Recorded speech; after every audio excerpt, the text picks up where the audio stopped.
আগরতলা শহর এমসি এরিয়ার মধ্যে যে গাড়িগুলি আছে সেই গাড়িগুলি এমসি এরিয়ার ভিতরে চলবো, বাকি গাড়িগুলি আউটসাইড মিউনিসিপ্যালিটি গাড়িগুলি বাইরে চলবো।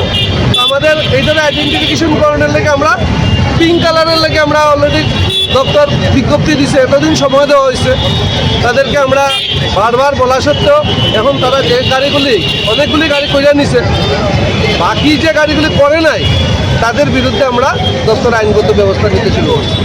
1 মাস সময় দেওয়া হয়েছিল তাদেরকে। অনেক দিন সময় দেওয়া হয়েছে, পূজা ছিল, পূজার টাইমে থেকে অনেক মানবিক কারণে আমরা অনেক দিন অপেক্ষা করছি। এখন যে গাড়িগুলি অবৈধভাবে শহরের ভিতরে ঢুকতেছে সেই গাড়িগুলির ভিতরে আমরা চলতেছি। এই ধরনের অভিযান কি চলবে? প্রতিদিন চলবে, এখন প্রত্যেক দিন আমাদের চলবে। আমাদের উদ্দেশ্যটাই হচ্ছে কি শহরটারে যানজট মুক্ত রাখার লাগে, এটাই হচ্ছে কি মেইন উদ্দেশ্য।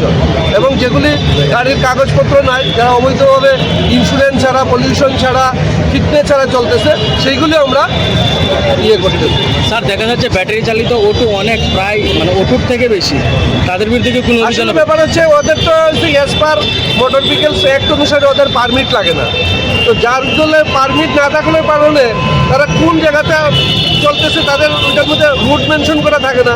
এখন যদি বিশালগড়ের আছে সেও আইতেছে, যে আগরতলার আছে সেও আইতেছে, এখন আমরা তাদের ডেট অফ রেজিস্ট্রেশন দেখে আইডেন্টিফাইড করতেছি এবং তার অ্যাড্রেসটা কোন জায়গাতে আছে সেগুলি দেখে আইডেন্টিফাইড করে আমরা তাদের বিরুদ্ধে আমরা আইনগত ব্যবস্থা করি। তাদের কোনো পেনাল্টি হবে কি? Penalty as per motor vehicles act অনুসারে তার যে জরিমানা আছে সেই জরিমানা। কত টাকা জরিমানা পাবেন? আমরা এখনো জরিমানা করিনি, আমরা সমস্ত গাড়িগুলির রেকর্ড করতেছি, সিজ করতেছি, এগুলি আমরা অফিসে, তো প্রত্যেকটা আমরা অফিসে যাওয়ার জন্য বলছি, তারপরে ওইখান থেকে আমরা করবো।